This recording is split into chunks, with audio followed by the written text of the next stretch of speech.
Hello and welcome to another edition of Soulivity Live, everyone. My name is Brian Wesley Johnson, and I am so glad you joined us today. We have such a great show. But before I get into today's show, I want to once again thank our guest from last week, noted author and speaker Kim Sandwood Terranova. In her wonderful book, The Technology of Intention Activating the Power of the Universe Within You, she shares with us her personal journey of discovering the power of intention and how it unlocks the fullness of ourselves, transforming our world in the process.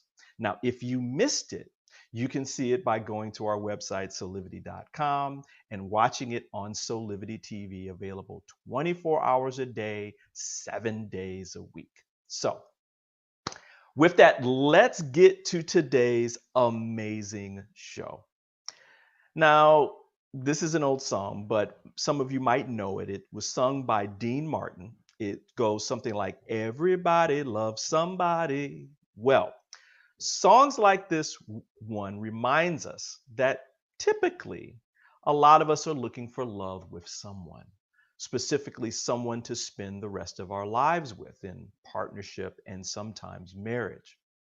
The thing is, though, when you're on a journey of passion and purpose, how exactly do you make that work in the midst of the challenges and difficulties you may face along the way? I mean, won't the partnership create its own challenges as well?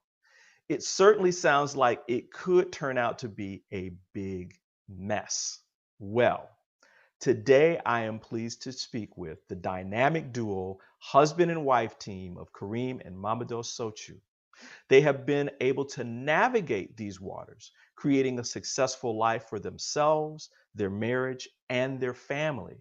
Now, Kareem is known around the world as a great success in the world of sport, in basketball, but not just because he's playing.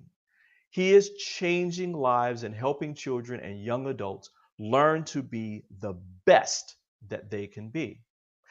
And as a coach for gold, silver, and bronze winning teams, a former successful professional basketball player, or an award winning public speaker, Kareem is an inspiration to all of us in achieving any goal. Now, at a very early age, Mamadou knew that music had a very important place in her heart. The singing lessons she took at 14 years old led her to a love for jazz and gospel. And as her long, successful career has shown, her distinctive, fresh, clear, flexible voice has been a sought after amenity by the best producers in the music industry. She was a finalist on The Voice in France, performed and was produced by many music giants, and is currently appearing in The Lion King Europe. Folks, we are talking about a true power couple here. So, it is my pleasure to welcome Karim and Mamido Souchu to Soulivity Live. Here, let me get them unmuted. Hey guys. Hey, Hey, Hey, how you guys doing? good, good, thank good. you. Oh man, I am excited. It's beautiful to have you here. Um, this is warms my heart, this couple doing it, right? Making it happen. Um, Remember, everybody, we love questions. So if you have questions during the show, please just post them to our live feed, and we'll get to as many of them as we possibly can throughout. So, um, guys, I want to take the audience back to where you came from, your childhoods, that kind of thing. Kareem, now you were born outside of Paris, France, in a small town called Salis. Um, what was it like for you in this small town, growing up there? I mean, what was your life like as a young boy? First, let's go back. My dad was from Senegal and came to France in the early 80s. He Okay. was one of the first Senegalese guy to come from there and come work in France. So it was the first wave, like they say here, of immigrants. And he met my mom, and then I was born in 1979. And yes, growing up in France was quite challenging as a young guy, but Right. pretty interesting. It was a small city, so it was more a village, and I had to learn how to deal with the French culture, which was new for me. But it's okay. I think I dealt with it pretty good. Now, did you start playing basketball there? Yes, I started playing basketball when I was 15 years old. Actually, I started very late. First, I played soccer. Here soccer is the main sport. Everybody is playing soccer here, so Right. that was the first love of my sports life. And then I decided to play basketball. And actually, I decided to play basketball after I saw the dream team on TV in '92 in Barcelona. Jordan and all them guys. So Oh, that's yeah. what made me play basketball actually. Wow. Now, what memories of your parents growing up would you like to share? I know for me, I mean, my parents were good and all that kind of stuff. That sometimes I would be a little mischievous, so they had to pull me back in a little bit. What was it like with your parents there? I mean, my dad passed away when I was 3 years old, so Mm, I was very young. So my mom had to raise me on her own. It was challenging for her, but it brought me a lot of good values in life. Like hard work, respecting people, and she taught me all of this when I grew up. So the memory I have, the more memories I have is about my mom raising me by herself and working hard.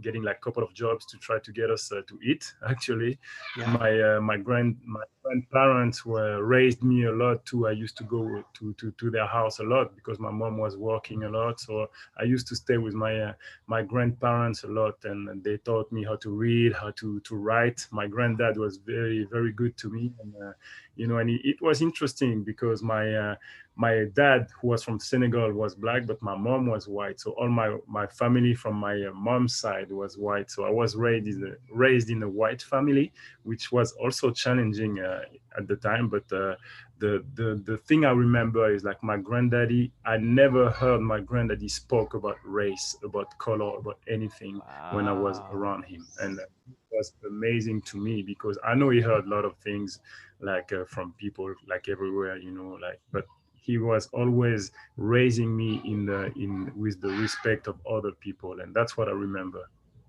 Wow. Thank you for that. It takes a village, right? Yes. Mamadou, you were born in the capital city of the Democratic Republic of Congo. Yes. Um, tell me about your experience growing up there, which resides in the heart of West Africa. I mean, there were different times. It was right. You were born right after a lot of things were happening there, right? hmm Yes, I was born in Congo, but when I was 1 month, um, I went to Belgium. So I grew up in Belgium. Ah. Yeah, yeah, I grew up in Belgium, and I was going back to Congo every summer, every holidays, but I never spent a year in Congo. Yeah. Now let's talk about that dynamic a little bit because that means that you were able to see this different dynamic of Exactly. being in Africa in Congo and then being in Belgium. hmm And what was that like? What was that? Can you tell us a little bit how that was for you as a child? Yeah. As a child, I think I didn't really realize the difference because uh, I told you, my father was a politician. So when I was going back to Congo, um, the different kind of lifestyle was not so different. But I saw the difference when I was a little bit older. I realized the chance that I have to be able to be part of my family, to be able to come in Europe and get the education, have good schools, and when you go back to the Congo, it's totally two different worlds, and you're just so grateful. Wow, I can imagine that. Kareem, when did your love of basketball begin? I was, like I said, I was 15, close to 15. Before that, playing soccer was the main thing here. Right. National sports. We love soccer. It's like a European thing. But growing up, very fast. I was six. I would say I was 6'6" when I was 15 years old. So people told me, you're quite tall to play soccer. You should try basketball. And I decided to try to play basketball, and the rest is history. I went on a trial, and I went actually on a tryout by accident. I went with one of my friends who was trying out for a pro team. What? And, Okay, wait. yes, What? You went by accident? by accident, yes. Like actually, they called me. Like my friend was going for a tryout with a professional team to go into their school. Like they have like small school, like they call here, to to get to the professional level. And he called me and said, "Listen, I'm going there. Would you mind coming with me? I don't want to go by myself, and just take a pair of shoes just in case." So I said, "Okay, no problem." So I took a pair of shoes with me. It was like 4 or 5 hours, 5 hours away from my house. And once we get there, one player get hurt in the team. So the coach saw me on the side and was, "Oh, would you mind practicing with us?" So I say, "Yeah, no problem." And at the end of the 3 days tryout, he kept me and he didn't keep my friend. So I'm like, wow, I was not even supposed to go there. So that's what happened. Yeah, that's what happened. That's Like, who, me? You want me to play? all right. So Similar question to you, Mamido. You were taking singing lessons early in your life, but when did like music, like, okay, I love this. When did that begin for you? Oh, I can't remember because I think I was just in love, in music when I was kids. I have five brothers and six sisters. Hmm. So everybody was singing at home. And my cousin, they were in the music industry here in France. And so they called me to come in the studio, and that's why I start to sing for background vocals for a lot of famous people. But Wow. it was just natural. I can't remember. It's like my daughter, Ella. She's singing all the time. She's in love, in music. She is a real passion, and it starts just naturally. Wow. Okay, so I've got a similar question for both of you. So I'm going to go to you, Mamido, first. When was your first real performance? Now, I'm a musician, so I know the difference. What- Yeah. What do you, a real performance? Uh, yeah, like where you got paid for it. I'll put it that way. That first where you got that money, you did your singing performance and you got paid for it. What was that first one for you? yeah, I think in front of public, or because the first reel where I got paid, it was in the studio. Okay. Yeah, when my cousin called me to come to sing for it was the verse for rappers. Okay. Yeah, and I think this the song was like it was La Voix du Mélo. The song was a very huge success here Hmm. in France, and it was the first one, and it was really strange because to hear my voice on the mic, it was really strange because I used to sing at home, never to really hear my voice, and yeah, it was the first one. I was 15 years old. Wow. Okay. So you got me beat. It took me a couple of years after that to actually make some money at it. Kareem, what was your first official basketball game? Do you remember? my first official basketball. Oh wow. Yeah. I guess when I went to Dijon, like I was explaining you, that's when I Hmm. realized like basketball became serious. Before that, I used to really play with my friends, and then I came to a place where I practiced maybe like 4 hours a day. 2 hours in the morning, 2 hours in the afternoon. So Hmm. that's when basketball like started to become serious for me. Wow. Okay. Okay. Yeah. I mean, um, once you get that first little taste, and then it's like you just keep running with it after that. Like, okay, well, yeah, I can do this now. I can actually make a little change off doing this. um, let's turn to how, I think a lot of times people look at people like yourselves or other people who have had success in their lives, maybe great or small, and they think that, oh, well, this was just overnight. Like, oh, well, they, like Kareem, you practiced a little bit and then you got discovered and boom, it just happened.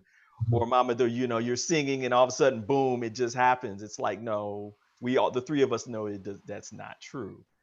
I mean, we're blessed. We've had our success.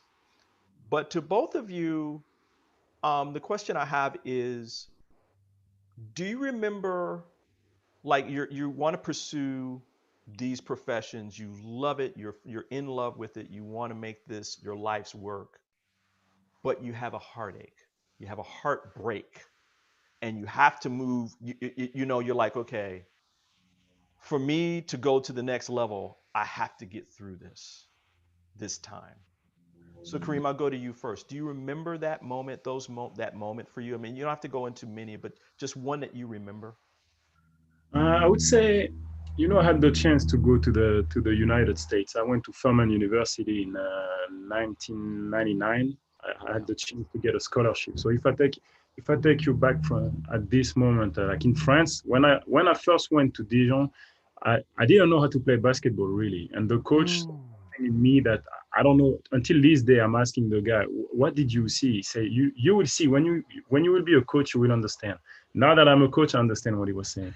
So it took me 4 years in France. Like from the day he told me I could be a part of it, I had to prove myself from day one. 4 years after, I was MVP of the league here for the youth. And this brought me a scholarship. Like Furman University, it's in South Carolina, very good school actually. And they came all the way to France and they recruited me. And I Wow. went there. And my hardest point was, and I always say that, it was the first week when I was in the US. So very different culture. The basketball is not played the same way. It's very different.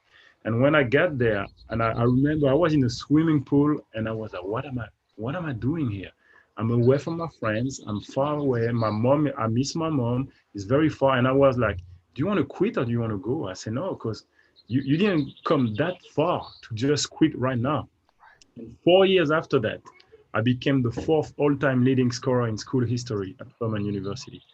And then I remember the day I was in that swimming pool and I said, like, you see, I didn't quit. And at the end, it was worth it because I'm in the history of the school now.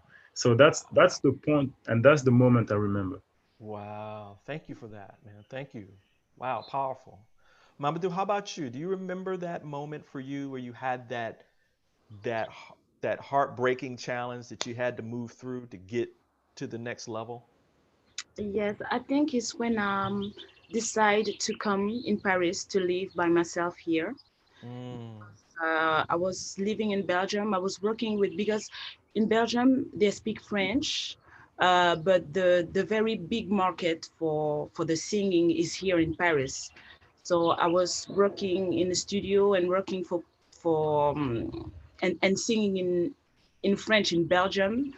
And sometimes I was coming here to have some TV shows and work in Paris, but it was hard for me to leave my family and to decide to to move to Paris. And when I decided to move to Paris, it was really challenging, but I have no regret because one week after I met Karim.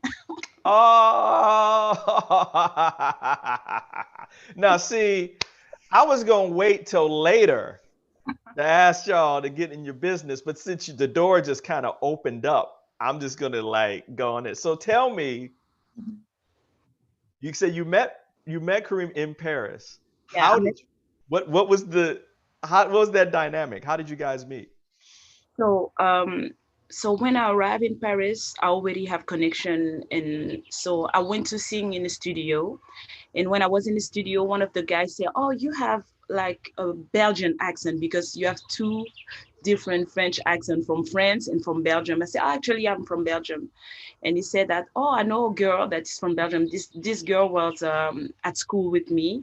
So I gave him my phone number. She contacted the Sunday. I arrived on Sunday, and the next Sunday she contacted me. She came to see me at my place, and she said, "Oh, there is a great party, so come with us. We're gonna go to the party together." So I went there, and when I went there, it was actually in a nightclub. Okay.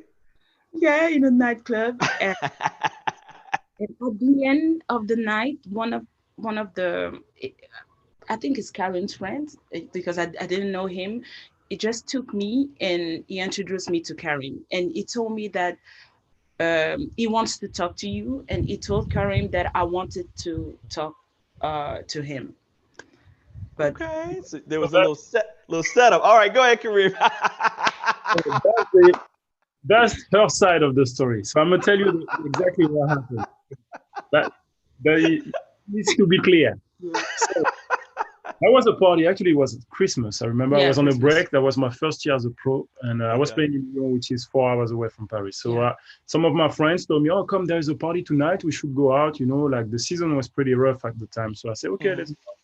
So it was in a nightclub in Yeah, Paris in on the Paris. Champs-Élysées, actually. Champs-Élysées, yeah. And the entire night, and she can tell you, I was sitting down because I didn't feel like being there with my friends. I was just sitting down on one side of the club, just enjoying myself, like Yeah. cool, you know, my friends were there. And then that's true. One of my friend came to see me at the end of the night, and he was, "Oh, you see, she wants to talk to you." I said, "Oh, really?" And he said exactly the same to her. Yeah. So we ended up like in front of each other, like, "Yes." And she said, like, "Yes." I said, "But I don't know, you want to talk to me?" And she said, no, you want to talk to me." So anyway, so we start talking, and that's when the versions are different, because that's exactly what happened. I asked her, "What you doing?" And she was like, "Oh, I'm singing." I said, "Oh, all right, good." No, And no. then, let me finish. I'm a singer. I'm a singer. Yeah. And then she asked me, "What do you do?" I said, "Oh, I play basketball." And then she said, "No, what is your job?" I said, "Yeah, I play basketball." And she was like, "No, but what is your real job?" I said, "Okay, let me tell you again. I'm playing I basketball." love it. You look so young. So I thought that, yeah, you love to playing basketball, but do you study? Do you do something, for real in your life? And you say, "That's my job." And I was just like, Yeah. okay. So, and then we exchange our numbers, Yeah. and we start to talk. And I'm glad I have my sister-in-law, because she told me exactly what happened after. She went home and she was, "Oh, I met that guy. It's nice." But she was Your no, sister told on you. I didn't really care. Yeah, she cared because she was like all happy and stuff.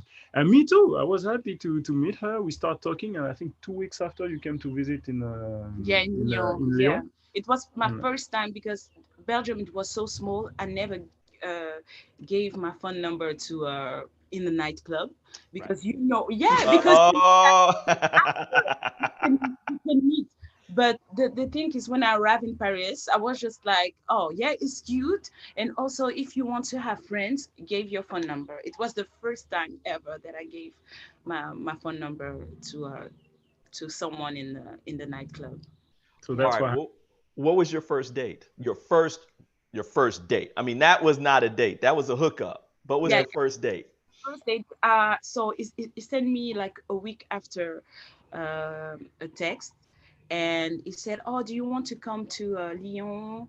And I said, "Yes, why not?" So I took a train. It was like 2 hours by train, but I was crazy because 2 hours by train, I didn't know him. I met him only in a nightclub, and I went to his place, and I was not supposed to sleep, but I stayed one night, but nothing happened. Yeah, that's true. Yeah, nothing happened, and and after that is story. Yeah, we just when we were talking, I remember the first conversation we were talking. Do you want to have kids? And he said, "Oh, I want to have Wow. 2 kids. Yes, me too. I want to have 2 kids." And yeah, it was just like it was magic. Yeah, it was like Yeah, that. Yeah. yeah, Oh, that's nice. yeah. Okay. All right. Kareem, what was your okay? Now you had seen her before, but now she's like you asked her to come to Lyon, and what was going through like? Oh, dang, she actually said yes, and she's coming. So when she got there, what was going through your mind? I mean, Like what I remember, and I went to pick her up. I was out of practice, I think. Yeah. So I was wearing sweatpants and everything. And in my mind, I was like, "Oh, if she's okay with that, she's good. She's the one." So she didn't say anything. I pick her up, and actually, there's a funny story with the car, but I won't get into this. But now see, don't tease now. You can't. Come on. I'm gonna tell you what happened. That was funny. Like, to me, Okay. I went to pick her up at the train station, and I was on the outside parking lot. And I don't remember what car I had at the time. But anyway, I had like an SUV at the car. And right next to my car, there was like that, I mean, like a messed up car, like old walls and everything. And the more we get close to the car, and I could see her face, like, oh, don't tell me that's his car. No. Right? And then I did like, and she was like, oh, okay, good. like. So that was the funny part. She said no, but I know she thought about it. Like, when you saw it's okay. You know, you're like, okay, well. I mean, it was really messed up. The car next to was really messed up, like old. So Mama, when you saw his real car, you're like, whew, okay, I'm good. No, I didn't care. But that was funny. Anyway. Yeah, that was funny. After that, we went. Oh man, we went on dates and stuff. So it was. Wow. It was a distance relationship because I was living in Paris and he was in Lyon, so it was and it was busy. He was playing. I just moved to Paris for my singing career, so it was really challenging, to see each other, to find time to be together. Yeah. Wow. Well, I definitely want to know some more about that, but we're going to take a quick commercial break first. So when we come back, we're going to continue this conversation about and getting into more of your business, which I'm loving it. It's so wonderful. I mean, the stories of how people come together are just, treasures, right? I mean, you guys are going to treasure this for the rest of your life, tease each other too, which is part of it, But everybody, we're going to take a quick commercial break and we'll be back with Karim and Mamido Souchu. So hang tight and we'll be right back.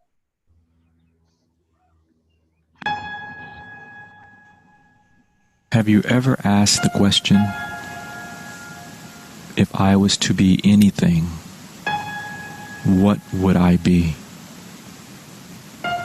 Regardless of money, regardless of status, beyond popularity and fame, living your passion, feeling your life has purpose. Soulivity is a space to nurture that which lives in all of us.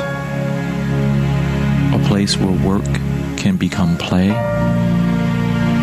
and doing what we love creates the dreams of a lifetime.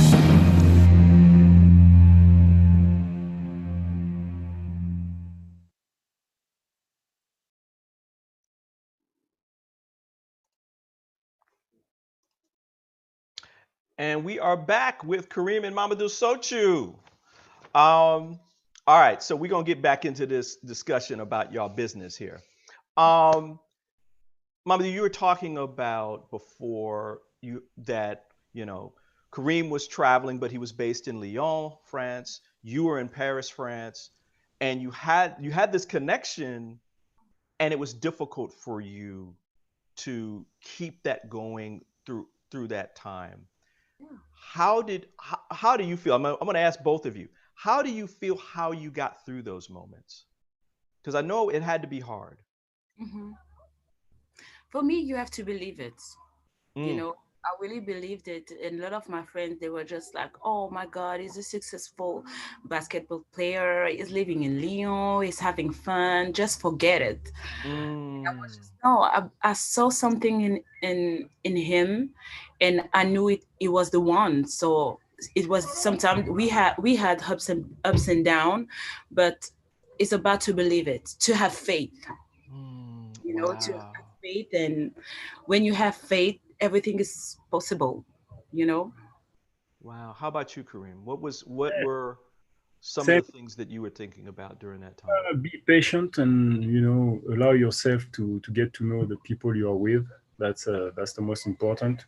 Learn how to deal with your partner, what he likes, what he doesn't like. And also, like, you have to yourself, let yourself, I would say, believe, like she says, you know, like believe and take time to discover that your partner. That's the main thing.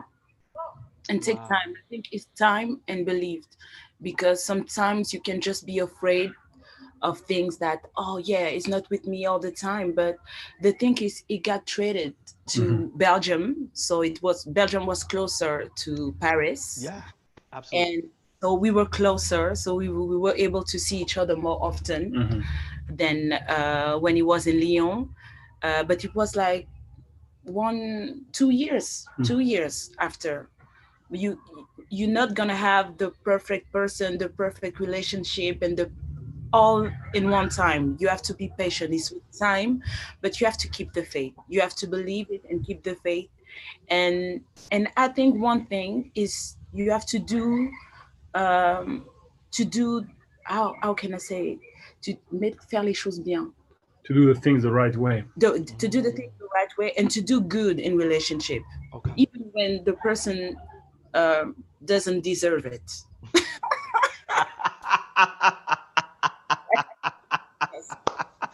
You know, I'm going to do a snapshot of that face, Karim. I wear, because listen, I wear that face too sometimes. So what she says, and I'm just thinking, in life, it's like a lot like that. Actually, I was thinking, because I'm coaching right now, and that's a lot of things that I say to the kids and to the adults I'm coaching. You know, it's a lot of the time. It's like this. Sometimes you do things like you don't know, like will hurt people. Sometimes you do things that will please people, but at the end of the day, you have to be happy with yourself and you have to be happy with what you can do. So that's exactly the state of mind you need to have. Wow. Another quick question for you, Karim, or it might be for you, Mamido. When did the proposal come? Karim, you proposed, of course, right? When did you know that, okay, I'm ready? When I was I think when I was in Belgium, and I was like, maybe it's time to take it to the next level, next step, you know, to have like a strong foundation of a family, and then we decided to have kids, and having a family for me was big too. You know, growing up without my dad and only with my mom, I was like, I don't want my kids to experience the same thing. So I want to have a strong foundation for my family and my household. So that's why I decided to make the jump, and that's what happened. So it was in Belgium, and then we had to do it two different ways. One was the traditional wedding. You know, she's from Congo, and in Congo, like, the groom has to go to the family and meet the parents, meet her dad, her uncles, her brothers, and let them know what you want to do. You need to bring presents. You know, it's like a ceremony. You know. Yeah, like, yeah. Like they used to do it in the whole. It's a whole way. Yeah, for them, it's even more important than the real wedding that you do. Actually, it's for the ancestor. You have to do it, and you have to pay. It's like you paying. You have to bring it's money. Like paying, but like it's not just about money. It's like more respect also to the dad. So for example, her dad like made a list for me to bring, but the list was, to me, was funny, but it's very like it's traditional for like African clothes, a suit, a tie. I had to buy a goat for the village that they sent to the village, and everybody had a party with that. What else? A bike. I had to buy a bicycle that we sent from in Africa. So, you know, small things like this, and then you go, and the dad, if he accepts the present you bring him, it means that he accepts that you are taking his daughter as a future wife. You know, a funny thing is like if you're not married to her yet, you cannot kiss her in front of the parents, stuff like that. But then it makes it even more powerful when you decided to make it to the real wedding, like we could say. And then that was interesting. I like it. I'm a big tradition guy, you know. I like especially being from Africa, like we all are very attached to that. Wow. Mamido, as the future bride, and you're seeing Karim go through these traditions of paying respect to your family, how did that make you feel? I was so proud. And especially because like 2 years before, my father was very sick. Hmm. So, and he almost passed away. So to have my father with me and in front of my family, I was very proud. When I was a kid, all the traditional wedding that they have, I was just like, no, I just want to have, like, the wedding that we have in Europe, all the traditional Wow. one with, with the coat and this. I don't want that. But when I talk with my mom, and my mom said that, is something really important that we have to do. And I think it was even better for me to do that the big wedding that we had after. Yeah. Wow. It made it more special for you. More Actually, special. more special for both of you, Yeah, yeah, right? Yeah. yeah. You know, I always remember my grandparents, and then my parents would tell me about, we stand on the backs and the shoulders of our ancestors, and that paying homage to them is absolutely foundational to our growth. Right? You can't know where you're going if you don't know where you've been, right? Exactly. Um, Mamido, you talked about your father. Let's talk a little bit about him because he was a very, very influential and important person in the history of your home country. Mm-hmm. What is his name? It's Justin Marie Vomboko. And he was responsible for many important things in your home country.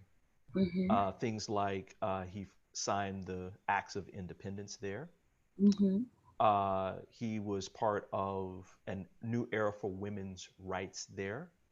Mm-hmm. What are some of the other things that you heard about this man who was a giant in terms of leading this nation into in terms of like back then? I mean, some of Mm-hmm. the first democratic Mm-hmm. places that were there. Yeah. What was it like for you? I mean, tell us a little bit more about him and what he means to you. Oh, it means a lot. It means a lot. Um, because it's coming from nothing, he was raised in the jungle. Mm, And so you have some people who colonized the country. They were sending some religious people to uh, to teach, to give education to kids. hmm. And so they realized that he was gifted. So they gave him education. And after that, he was the first African to came in Belgium and to have a degree in science politic. Wow. And when he had his degree, he came back to the country, and with some friends there, they were ready to become independent. So I'm just proud. It's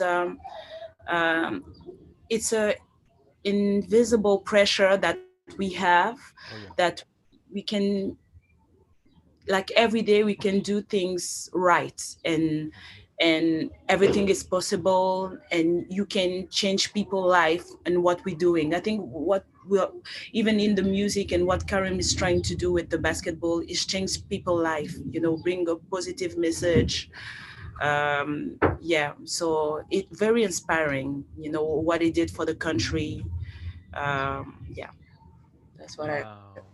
feel You about know, him. as I hear about both of your lives, I can't help but feel and even think that one, it just because of your stories, I know that you are part of a continuing tradition of giants, right? I mean, these people went first, or they tackled, you know, what some people may think of as insurmountable things. I mean, moving to a new country, learning the language, having your family, raising this family.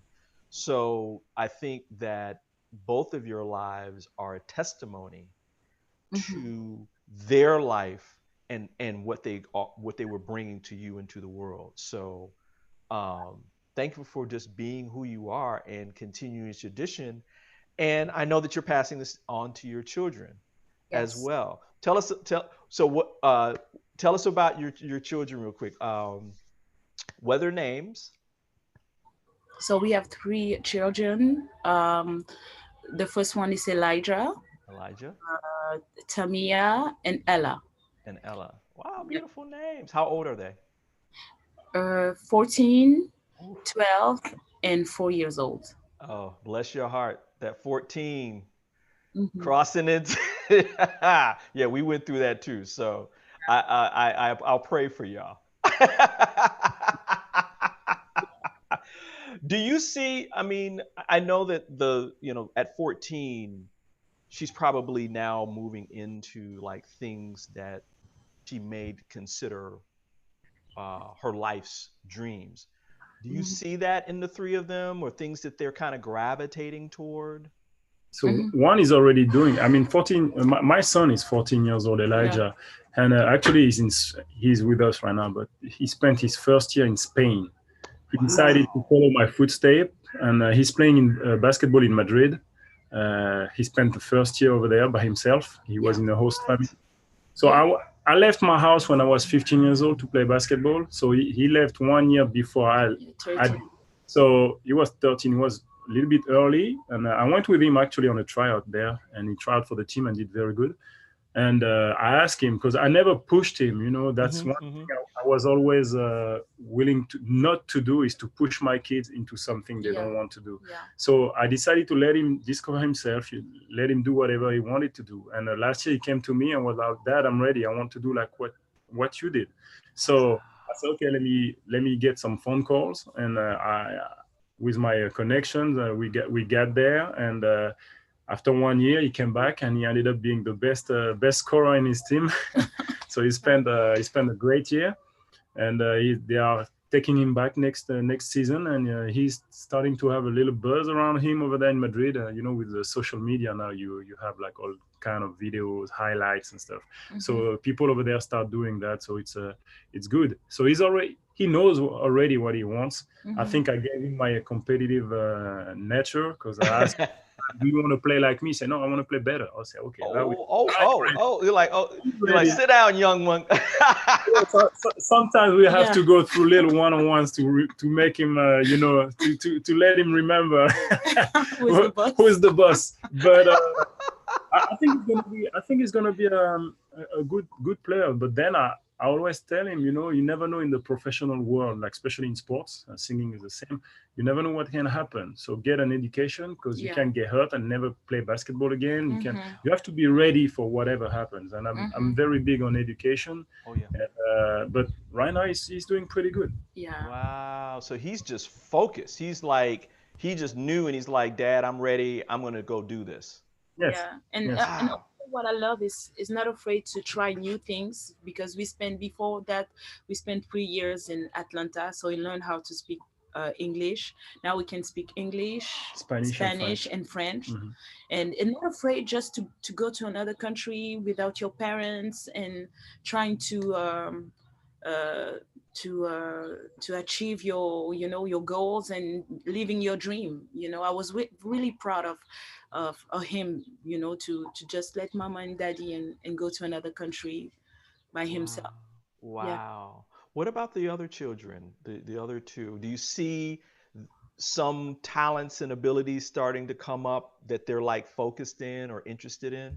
So the second one, Tamia, she's 12. She's doing, actually she's playing tennis. She's doing the violin and the horse classes, and acting as well. Yeah. So she's like, kind of like try to decide what she's going to do. Yeah. And the little one, 4 years old, she's singing every day. Yeah. Look at my face when I want to rest. She's voila.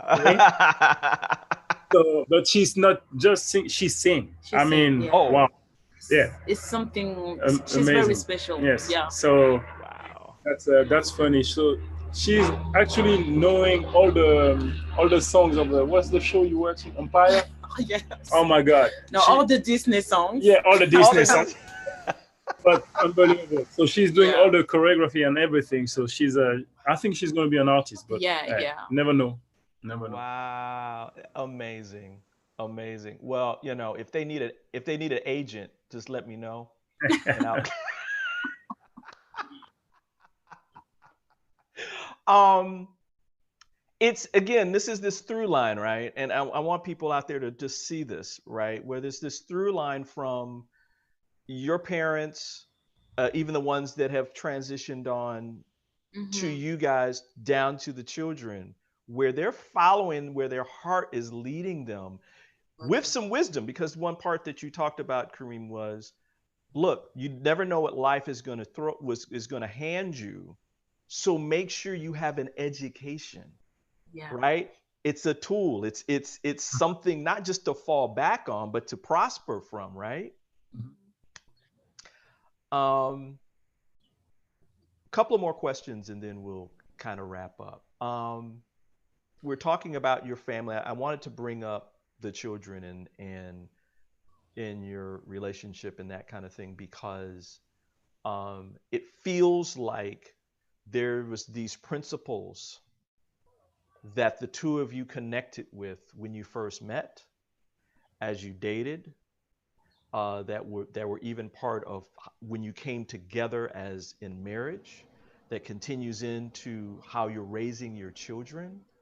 Mm-hmm. Tell us a little bit more, and I'll go to you, Kareem, first about this, and then Mamadou after. Tell us about some of the guiding principles that you feel that are at the foundation of how your family and your marriage, how that holds that up and strengthens that and makes that strong. First, I'm gonna come back on education first. To me, two principles are very important, and I hope you will understand clearly what I'm trying to explain. First, I always tell my kids like you never know who is watching you. Mm-hmm. Whatever you do, you never know. You can be at a place thinking like nobody is there, thinking that you are not doing something good or like nobody will like it. At one point, somebody or someone will look at you and be like, look, this kid has potential. Maybe we can do something with him. That's why, like when I coach, for example, I always tell that to my players. Do your best, do go Mm-hmm. 100%. You never know Yeah. who is watching you. Yeah. Because if at one point you just do something halfway, half speed, half, Mm-hmm. people will be like, he's not as motivated as he sounds to Yeah. be. Or maybe he doesn't want to be here. So, do we want to invest in that guy? Maybe not. Mm-hmm. That's that's one of the principle I'm very big on. You never know who is watching you. Yeah. So always do Always your give best. your best. And at one point, somebody will notice you. Mm-hmm. And then if you really pay attention to our stories, like everything came with one thing. We were willing to go and travel and look around us And and learn. see other culture. Something that struck me when I was in America is like people in America, they don't like to move too much. They stay in their own state or Mm-hmm. their city. Go see the world. Yes. Because you will learn everything that is happening right now. I mean, the times are very difficult here in France, in America. Yeah. We're going through like the same The problem. same. Yeah. Right. Learn from other people. Like staying in your own community or not willing to learn from other people, that's leading to what is happening right now. Yes. I'm mixed. I'm always saying I take the best of the two cultures and make it a nice melting pot. That's my style. That's what I Mm-hmm. always say. So I know it's like different cultures in different communities and stuff like that, Mm-hmm. but try to make it like the best out of it. You can change it. Nobody else. If you expect people to change, nothing's gonna happen. Yeah. Make it change. So travel, learn. I have a friend of mine, good friend of mine. He was at Furman University with me, coming from the Bronx. Nobody expecting him to do something. He ended up working in the White House with Barack Obama. Yeah. And he was like, Assistant he was the of the- assistant of the chief, the chief of staff. Yeah. Yeah. Wow. That's his story is amazing. And I Amazing, was like, amazing. Mo, like you remember we were playing basketball at Furman. Would you imagine that you would do that? And he told me, you know what? Traveling made me realize that I had potential. I saw other cultures. So be be willing to learn from other people, Yes. from other cultures. You would see the world differently, and your education will change. And me, because I was willing to move when I was 15 years old, was not easy. My mom didn't want me to go. I was very young, but she let me go. That's why I let my kids go as well. And like that, that's you even learn. when you were playing, every 2 years we were changing cities, we were moving all the time. We never spent, we were together 17 years, and we never spent more than 3 years in the same city. Wow. Mamido, how about you? What are some of the principles or principle that for you, in addition to what Karim just said, that are like keep your family strong? I think like what Karim says, something very important for the family to discover the world, to go to learn about people, about the world, what's going on in the world. And I think one thing very important, I think, is faith. You know,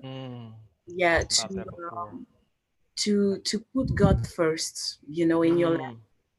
I think is gonna come with your behavior, with what you want to achieve, you know, in life.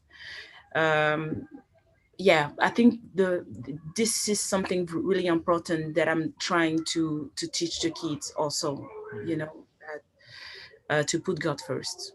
Wow. Yeah. I love it. I love it. Look, we got a question that came in, and this one's for you, Mamido. Yeah. This is from Sasha. Hi, Sasha. Hi. She says, as a mom, Yeah. were you fearful of letting your son go to another country on his own at such a young age? How did you manage that? Oh. Question. Yes. I know that's your baby. Yeah, it was my baby. It was very scary, and but what he was living with the family, a French family that we didn't know. It was friends of one of my cousins who lived like only 1 year in Madrid. So it was very scary, but I know my son, I think we gave him very good education and good value. So we believed in him. You know, he knows what was wrong, what was bad. And it was very fair, but you have to try things. You know, you can just not, you know, let your fears control your life. I don't like that. We don't like that. I don't think so. So and also I think my son was ready.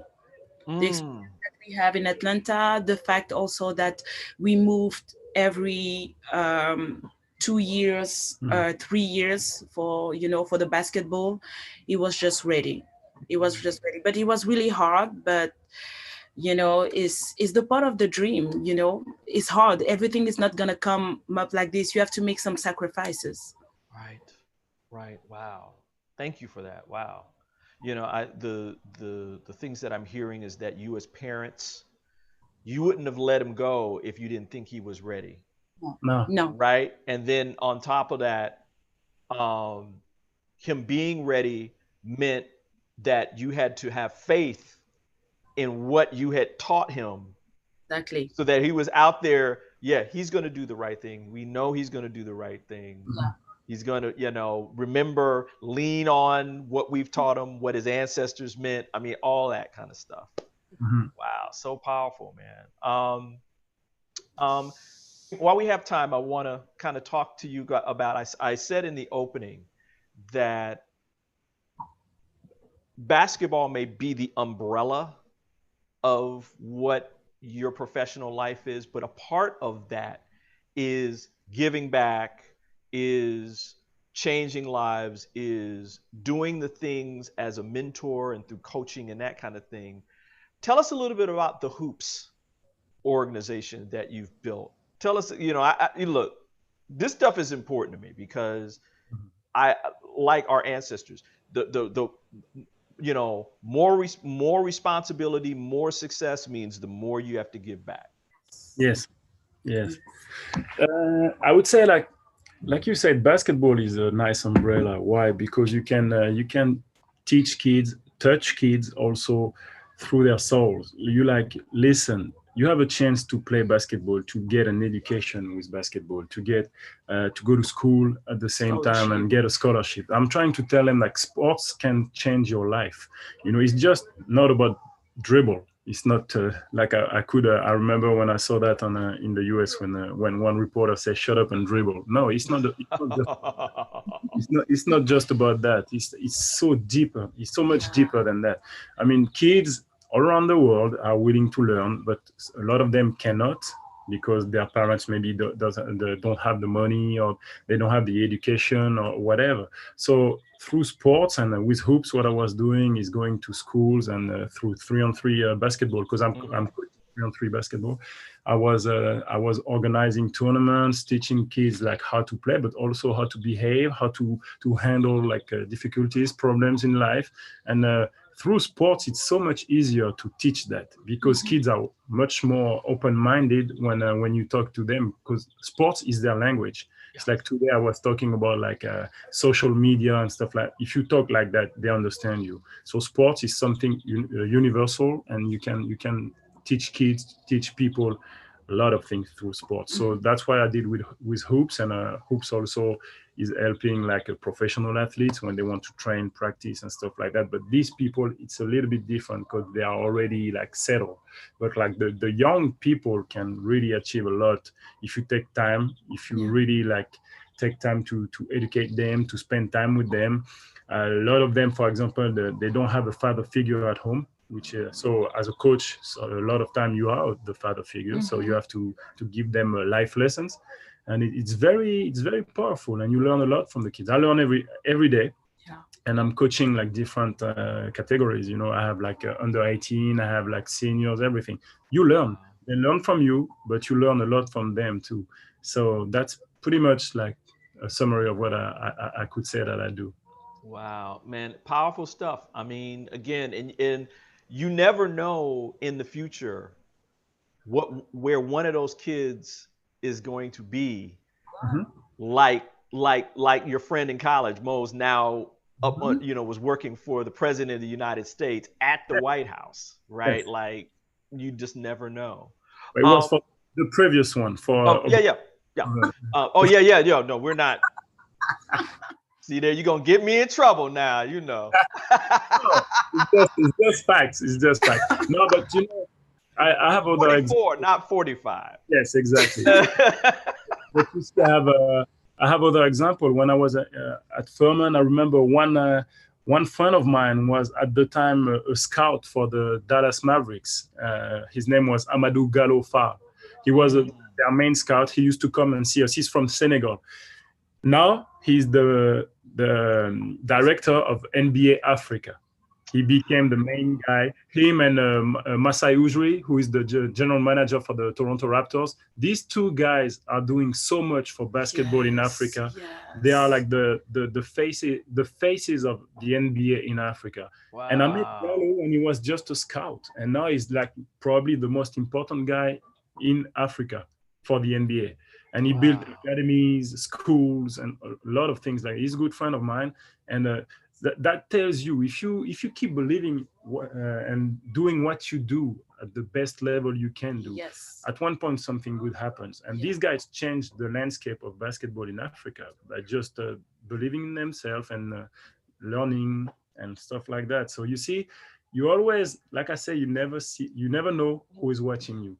And Gallo was doing his job the best way, and I think the big guys believed in him, and now he's in charge of the NBA in Africa. So I mean, examples like this, I can give you tons of them. It's like that's why I'm a hard worker. I work hard because I know good things happen when you work hard. Well, it shows. It shows in the success that you guys have, in the grounding principles that you guys have. I know everybody, we're a little bit over. But I'm having fun. So if it's all right with Karim and Mamido, we can spend a couple more minutes and then we'll wrap. Because I definitely want to get to, and on our friends on Instagram, you can come see us at Facebook, because I know Instagram cuts us off a little bit earlier. So come on over to Facebook and you can see the rest of this interview. I know Mama, we were talking earlier about the Lion King. Yeah. And I wanted to make sure that I got this in because I mean people around the world know the success of the Lion King and you know the big Disney hit, you know, on stage in Broadway for years and years and years and that kind of thing. But there is for people of color, Mm-hmm. black people, the Lion King represents something even deeper Yeah. for us. Now, I Mm-hmm. know what it means for me. What does it mean for you to be performing? And you're going to have a long stint. I mean, you got another 3 years to go with the tour. Mm-hmm. What does it mean for you um, as a person of color working in the Lion King? Wow. It's amazing experience, a lifetime experience. I really wanted to be part of uh, this show, to the one of the Broadway show, but this one, Yeah. because of the story of the costumes, the all the different, you know, all the different people of color that you have from the cast, like the cast that we have for the UK tour. We are 17 different countries. Oh, wow. Yeah, so that's amazing. You're learning from people from South Africa, from Nigeria, from Trinidad. You have people from Shanghai, from, it's amazing, from Singapore. So it's amazing experience. It took me 7 years to be part of the Lion King. I auditioned, the first time that I auditioned, I didn't make it. But I work hard. I took, because I was only a singer, so I took some acting classes. Everything is not overnight. You have to believe it. You have to work hard.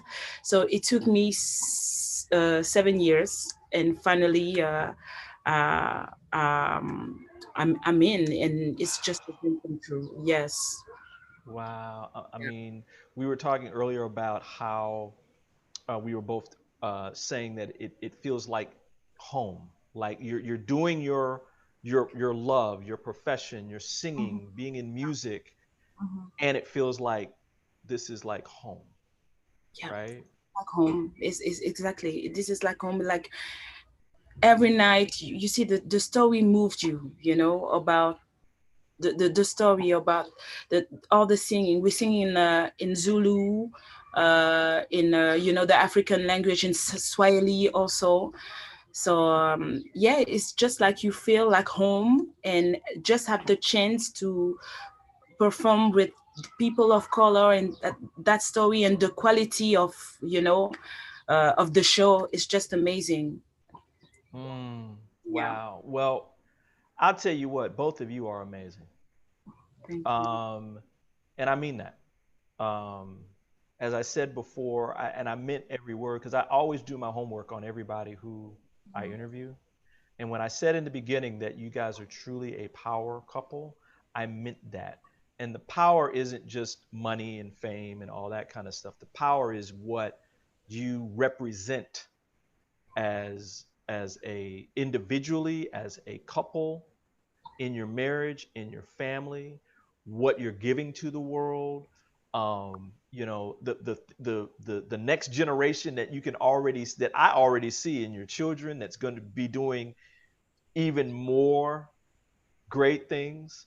Mhm. I remember you know, as you talk, I think about the things that my father said to me when I was young, and that is, um, you know, my hope and dream for you is that you far exceed any success that I have accomplished.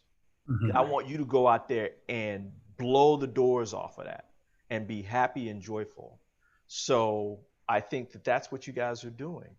Um, one last question, and then this is a question from our audience, and this is from Lysandra. Hi, Lysandra. Mhm. Um, as a couple working together, what is your top advice for others? And I'll go to you, Mama Do, first. Can you repeat the question? As a couple working together, yeah. what is your top advice for others? So what advice would you give to others about that working together? That working together. I think it's patient. You have to be patient. You have to listen to each other. I think the communication is very important. You need to talk. You need to, if to be together 70 years, you have ups and downs. So the how can I say, because it's in French, I have to do the translation. Right. Ups and downs, but it's about commitment. That's the word. Wow. It's about commitment. Be patient, listen to each other, and first of all, love. I think the love gonna keep you, keep all the relationship and all the things, tight. Right. Karim, what about no? Karim, I would say that you have to also understand that you might be working in two different worlds, Yeah. So my problems might not be her problems. My solutions might not be her solutions, or what she's willing to have as a solution. And also the communication is a big aspect. And also I would say, don't bring me. I'm trying not to bring my problem homes.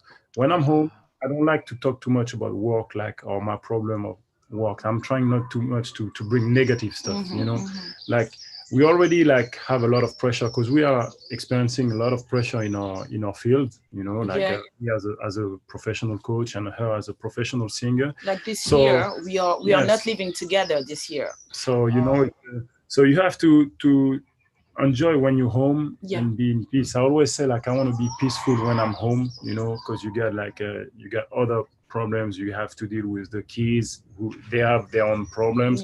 So try to be home peacefully, and that's the main thing. The pressure you're experiencing every day in your work is already a lot. So when you're home, you have to make your home like a peaceful household, and when you do that, you're ready. When you step outside of the house, you know that you're going for the fight. Yes. But when you're home, trying to be relaxed and to be peaceful is to me is a big thing. Yeah. Wow. Well, look. I had to take some liberty and extend this a little bit, because you guys have so much to share. And would you come back? Oh yeah. In the near future. We can talk about some other stuff, Yes. I appreciate both of you being here. I really do. Merci beaucoup. Karim, enchanté. Enchanté. Good French. Un petit. Good. Un petit peu. J'étudie. 2 années. 2 années. 2 années. Yeah, 2 années. Okay. It's tough. I'm learning to think in the language now, to think in it. So no, but thank you so much. Thank you. I again, this is so powerful, and I think that the story that you guys are living is going to be inspirational to many people out here, both as they're going through their individual journeys, but when they are in a relationship with somebody and they need to find that inner strength in each other to keep moving through. So thank you so much. Thank you so much. Thank you. And so you guys are gonna come back, and I'm gonna make that happen. So Great. So just stand by. I'm gonna tell people about next Saturday. We have so much good inspiration coming next Saturday. We welcome author and speaker Jennifer Adams to talk about her new book, Love Coming Home, and how each of us can learn to change our homes into an environment where we love to come home to. And TV host and actor Brandon Johnson joins us to talk about his new show, Fully Alive, and how each of us can live more freely and fully every single day. So don't miss that show. And remember, don't forget to check out Soulivity TV, available 24 hours a day, 7 days a week, just for you. And airing live tomorrow, our regular Sunday lineup for Self-Care Sundays, morning yoga with Michaela, the Style Brunch, and live with Jesse and Melva, or as I call them, Mom and Dad. So you don't want to miss that. Check out our website for more details. So on behalf of myself and my new friends, mes amis, Mamido and Karim Souchu, thank you again for being here. And we want to say to all of you out there, thank you for joining us. See you next Saturday. And until then, I want to say, wishing you passion, purpose, and high quality living. See you next time. See you.